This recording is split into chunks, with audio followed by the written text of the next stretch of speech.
शुभ प्रभात। पुराने लोग किसी भी ऑर्गेनाइजेशन का एक बहुत बड़ा असेट होते हैं। बहुत असेट होते हैं। असेट मतलब संपत्ति होते हैं। और कब लोग पुराने लोग किसी ऑर्गेनाइजेशन की संपत्ति बने रहते हैं। अधिकार और कर्तव्य, इन दोनों में से कौन सा महत्वपूर्ण है? कौन सा दोनों में महत्वपूर्ण है? और कब लोग किसी ऑर्गेनाइजेशन के लिए असेट होते हैं और कब लोग किसी ऑर्गेनाइजेशन के लिए भारी हो जाते हैं? व्यक्ति तो वही है, पर कब होता है ये जानने की बहुत बड़ी आवश्यकता होती है। कब व्यक्ति किसी भी ऑर्गेनाइजेशन में बढ़ते बढ़ते बड़े शीर्ष पर पहुंच जाता है और कब व्यक्ति शीर्ष पर पहुंचकर गिर जाता है।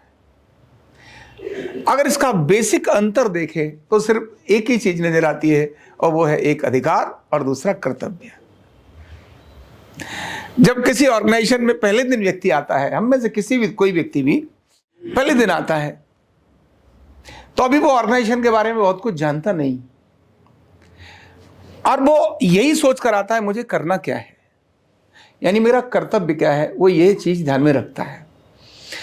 और फिर वो कर्तव्य के लिए अपनी चीजों को बनाता है, मैं ये भी करूंगा, मैं इनके लिए भी करूंगा, मैं इनके लिए भी करूंगा, और मैं इसको ऐसे करूंगा, मैं ऐसे करूंगा, और फिर वो करता है। और जैसे जैसे करता है तो ऑर्गेनाइजेशन हो या परिवार, घर में भी जब बहू आती है तो उसके साथ ऐसा ही होता है। वो सोच कर आती है मैं परिवार में ऐसे करूंगी, मैं परिवार में ऐसे करूंगी, धीरे धीरे आती है। सेना में या विद्यालय मतलब शिक्षा में भी जब टीचर पहले दिन स्कूल में आता है एज ए टीचर, तो वो सोचता है मैं बच्चों को ऐसे करूंगा, मैं बच्चों को वैसे करूंगा, मैं बच्चों को इस तरह से विकसित करूंगा। उसको लगता था पुराने टीचर्स बच्चों को ठीक से करते नहीं थे ना, अब मैं करके दिखाऊंगा, ये सोचता है। किसी ऑर्गेनाइजेशन में कोई कर्मचारी आता है तो वो भी देखता है, अच्छा ये ऐसा नहीं रहता था, ये नहीं, ऐसा नहीं, ऐसा होना चाहिए, मैं ऐसा करके दिखाऊंगा, मैं ऐसा करके दिखाऊंगा। और पहले दिन को कर्तव्य की भावना से भरा हुआ आता है। और निस्संदेह वो जब कर्तव्य करता है तो धीरे धीरे पहले एक चीज की जिम्मेदारी उसको मिलती है। घर में बहू आती है तो पहले उसको केवल रसोई की जिम्मेदारी, बेटा तू रसोई का काम, सुबह चाय बनाओ, इतना ही तुम्हारा काम है। वो चाय बनाती है, समय पर खाना बनाती है, सबको अच्छा लगता है। अभी किसी रिश्तेदार को डील करने के लिए बहू को नहीं देते, वो सास ही करती है, बाकी लोग ही करते हैं। लेकिन जैसे देखते हैं अब इसने रसोई का काम ठीक कर लिया, खाना बहुत अच्छा बना रही है, और इसकी एब्सेंस, अब सास को कहीं जाना है और कोई आने वाला है, तो फिर बहू को वो जान जाएगी, हाँ ये ठीक है, इस काम को कर लेगी, तो कहती बेटा एक ध्यान रखना, वो फलानी आ रही है, उनका सम्मान करना, चाय वाय पिलाना ठीक से, उसकी केयर करना। अब वो रिश्तेदार को भी संभालना शुरू हो जाती है। जब वो रिश्तेदारों को संभाल लेती है तो रिश्तेदार संभालने के बाद फिर अब कहीं बाहर जाना हो ब्याह देने के लिए, और लगता है कि अब ये समझदार हो गई है, अपने परिवार के रीति रिवाजों को जानने लगी है, तब दूसरे के घरों में भी कहीं भेजना है तो उसको बातचीत के लिए भेज देते हैं। घर का कोई शादी विवाह हो रहा है तो उसमें पर्टिकुलर एरिया वो देख लेती है, मम्मी मैं इस सास के, मैं इस जो हमारे घर में जो शादी हो रही है ना, ये मैं अपने देवर की पूरी चिंता मैं करूंगी, सामान कैसे लाना है, कहाँ क्या करना है, या मान लो उसकी ननद, तो ननद के लिए सामान क्या क्या परचेज करना है, ये मम्मी मैं करूंगी। तो वो जिम्मेदारियां लेती जाती है और धीरे धीरे वो बड़ी होती चली जाती है। और वही धीरे धीरे क्यों घर के रीति रिवाजों को समझ गई, घर की परंपराओं को समझ गई। जैसे जैसे वो बड़ी हो रही है तो घर के हर व्यक्ति के आंखों के इशारे को समझती है। कौन व्यक्ति का स्वभाव ऐसा है जो चिल्लाता बहुत ज्यादा है, गुस्सा बहुत ज्यादा करता है, लेकिन दिल में गुस्सा नहीं रखता, वो जो है वो ठम करके मार देता है, लेकिन बाद में वो अंदर से बड़ा शांत है। और वो ये भी जान जाती है कौन ऐसा है जो गुस्सा नहीं करता लेकिन बाद में वो बड़ा ठोकता है, वो चुपका चुपका रहता है लेकिन ठोकता है, वो ये भी जानती है और दोनों से व्यवहार करने लगती है। और कर्तव्य करते करते वो घर की एक बड़ी जिम्मेदार महिला बन जाती है। और केवल ऐसा ही नहीं, ऑर्गेनाइजेशंस में भी ऐसा ही होता है। जो शुरुआत में एक साधु संत के रूप में आए थे, शिष्य के रूप में आए थे, धीरे धीरे वो महामंडलेश्वर बन जाते हैं, फिर वो धीरे धीरे वो आचार्य बन जाते हैं, क्योंकि बाकी लोगों को संभालने का काम करते हैं। और किसी ऑर्गेनाइजेशन के अंदर भी ऐसा ही होता है। जो बिजनेस ऑर्गेनाइजेशन, उन्हीं में भी एक सामान्य सा कर्मचारी आया, वो धीरे धीरे वो किसी कर्मचारी को उसने फिर एक डिपार्टमेंट का इंचार्ज बना। जब उसको संभाला तो एक पर्टिकुलर और 2 इंचार्ज दे दिए कि जरा इसको भी संभालेगा, विकसित किया, आगे बढ़ा किया। ऐसी प्रक्रियाएं कब होती हैं? क्योंकि वो जो एक पहली बार व्यक्ति जुड़ा, वो रीति रिवाजों को समझ रहा है, वो वहां पर जिम्मेदारियों को निभा रहा है, तब कर्तव्य की भावना आ रही है, और कर्तव्य की भावना के कारण से वो काम करता है और आगे विकसित होता चला जाता है। और ऐसा व्यक्ति पहले पायदान से आकर 10वें पायदान पर पहुंचता है, और उसी को अधिकारी बोलते हैं। क्या बोलते हैं उसको? बड़े अधिकार पूर्वक किसी काम को वो कर सकता है, ऐसा उसको बोलते हैं। उस घर का बड़ा दायित्ववान कार्यकर्ता बोलते हैं। अब कहीं भी ऑर्गेनाइजेशन के बारे में बात करनी हो तो उस व्यक्ति के साथ बात कर लो, काम हो जाएगा। क्यों? वो जानता है मेरे ऑर्गेनाइजेशन का विजन क्या है, मेरे ऑर्गेनाइजेशन का मिशन क्या है, और मुझे क्या करना है। अधिकारों का पालन, वो ऑर्गेनाइजेशन के अधिकार क्या है उसको ध्यान रखता है, मेरे कर्तव्य क्या है इसको ध्यान में रखता है। जब तक ये ध्यान में रखता है, ऑर्गेनाइजेशन का अधिकार मेरे ऊपर और ऑर्गेनाइजेशन का अधिकार बाकी सबके ऊपर, जब ये ध्यान रखता है तो वो दिन प्रतिदिन प्रगति करता चला जाता है। वो नहीं जानता होगा बहुत भाषण देना, वो नहीं जानता होगा बहुत सारी डिफरेंट प्रकार की टेक्निक उसने नहीं पढ़ी होंगी, लेकिन वो धीरे धीरे विकसित होता चला जाता है अपने ऑर्गेनाइजेशन को संबंध में। लेकिन बहुत बार आपने ऐसा देखा होगा, जो उस ऑर्गेनाइजेशन को पुराने लोग ऊपर ले जाते हैं, नया व्यक्ति आया था, वो धीरे धीरे पुराना हुआ, उसने उस ऑर्गेनाइजेशन को बड़ा कर दिया क्योंकि उसने कर्तव्य, पराक्रम और पुरुषार्थ दिखाया और बड़ा कर दिया। बहुत बार ऐसे लोग भी होते हैं उस ऑर्गेनाइजेशन में, वो भारी हो जाते हैं, जितना पुराना और भारी, इसीलिए उनको बोलते हैं पुराने चावल। क्या बोल देते हैं? अरे ये पुराने चावल, इनको हटाओ, इनकी जगह दूसरा रिप्लेस करो।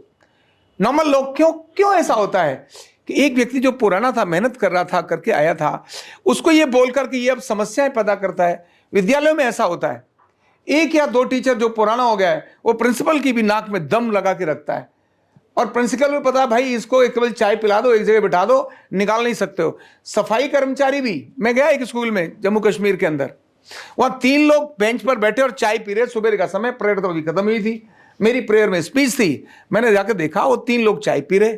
मैंने प्रिंसिपल से पूछा, मैंने कहा ये प्रार्थना में नहीं आए, ये बाहर चाय पी रहे हैं? बोले नहीं, ये यहाँ के 4th ग्रेड के कर्मचारी हैं, 2 स्वीपर है और 1 वॉचमैन है। तो मैंने कहा प्रार्थना में नहीं आ सकते? बोले ऐसा है, इनको एक ही काम मैंने कहा है, तुम करना कुछ मत, सफाई तुमको नहीं करना, हम लोग खुद ही कर लेंगे, तुम सुरक्षा भी मत। क्यों? इनको निकाल तो सकते नहीं, ये सरकारी है, कल झंडा लेके खड़े हो जाएंगे। तो इसीलिए इन्हें हमने कहा है भाई तुम है ना यहाँ चाय पियो आराम से, व्यवधान को काम कुछ करना मत, पर व्यवधान मत डालना। ये हाथ जोड़कर हमने वहां रख दिया, अगर इन्हें कुछ करेंगे तो ये पुराने लोग हैं, इनको कुछ नहीं कर सकते।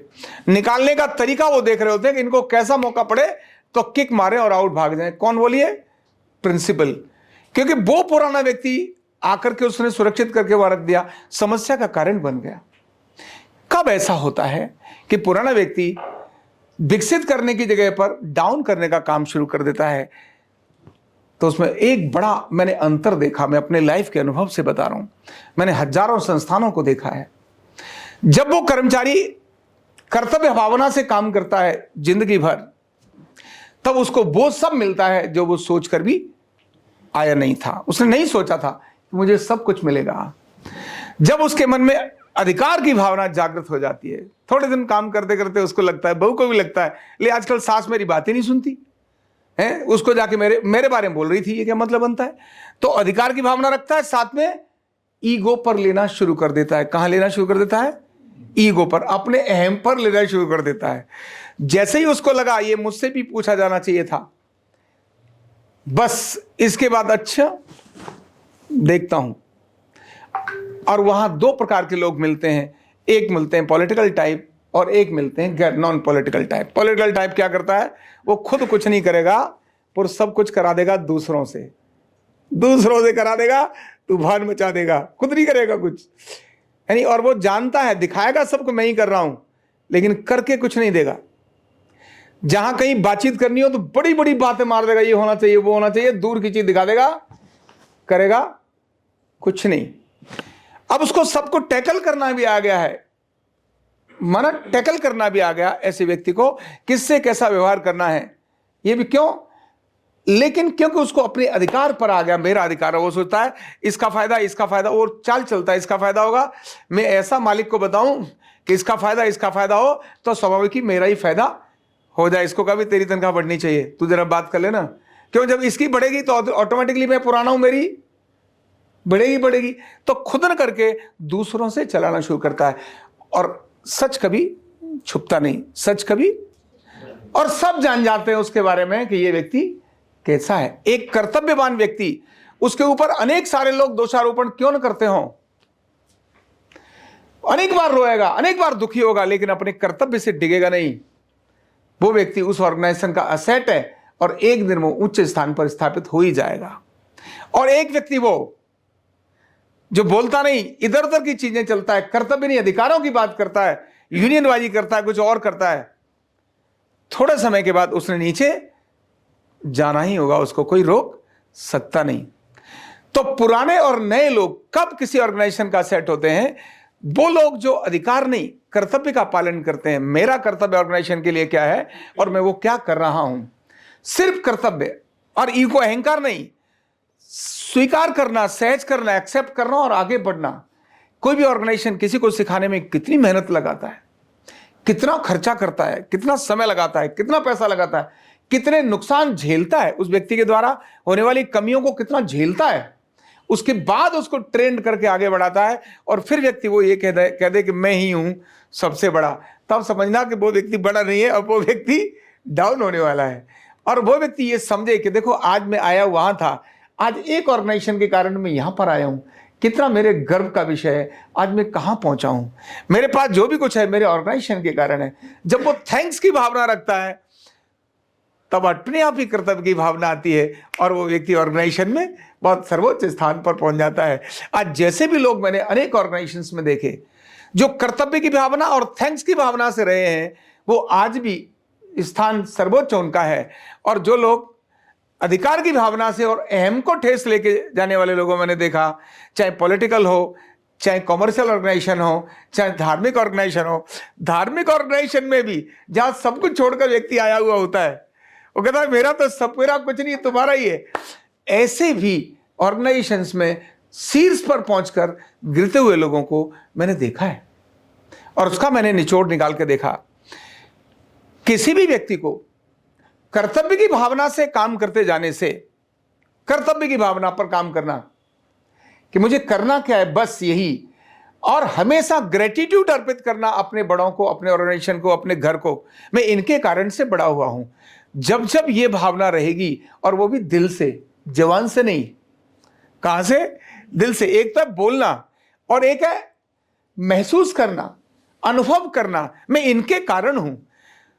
तो जो मैं हमेशा बोलता हूं, किसी को बन जाओ या किसी को अपना बना लो, ये उसी में से निकल कर आता है। और इस सब के लिए बहुत कुछ सहना पड़ता है। क्या करना पड़ता है? सहना पड़ता है। जब सहने की आदना आती है, यही इसको तप बोलते हैं। क्या बोलते हैं इसको?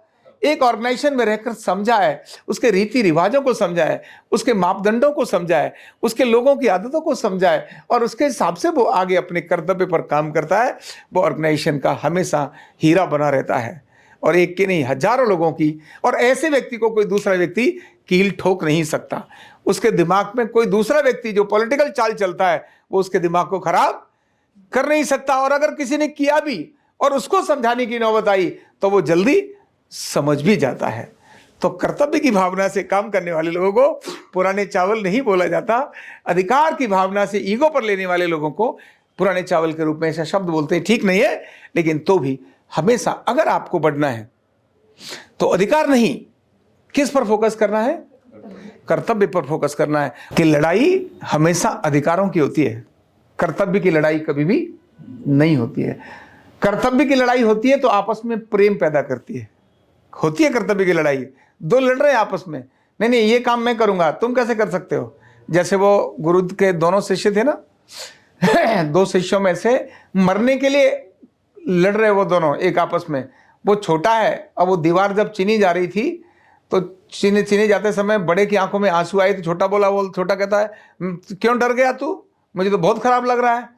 तो बड़े ने कहा नहीं मैं इसलिए नहीं रो रहा हूं, मैं डर गया, मैं इसलिए रो रहा हूं कि तू मेरे से बाद में आया इस धरती पर, और मुझसे पहले शहीद होने का तुझे सौभाग्य मिल रहा है, इसीलिए मैं रो रहा हूं। मैं पहले आया तो मैं क्यों नहीं पहले जा रहा हूं। यानी कर्तव्य की लड़ाई। तो कर्तव्य की लड़ाई जहां आती है वहां आनंद आता है, प्रसन्नता आती है और कीर्ति मिलती है। अधिकार की लड़ाई आती है तो वहां पर एक दूसरे का द्वेष आता है, घृणा आती है और अपकीर्ति का कारण बनती है। और जब जब कर्तव्य पर फोकस होगा, आपकी उन्नति, आपकी प्रगति को कोई भी व्यक्ति रोक नहीं सकता। Thank you so much. Neurotherapy का कंप्लीट कोर्स सीखने के लिए जुड़िए हमारे ऑनलाइन ट्रेनिंग प्रोग्राम से और जानिए करीब 100 बीमारियों का इलाज बिना दवा और बिना मशीन के। इस न्यूरोथेरेपी ऑनलाइन ट्रेनिंग प्रोग्राम से आप घर बैठे बन सकते हैं गवर्नमेंट सर्टिफाइड न्यूरोथेरेपिस्ट। रजिस्ट्रेशन के लिए नीचे दिए गए नंबर पर अभी कॉल करें और हाँ, हमारे वीडियो को लाइक करना, शेयर करना और चैनल को सब्सक्राइब करना बिल्कुल भी ना भूलें। धन्यवाद।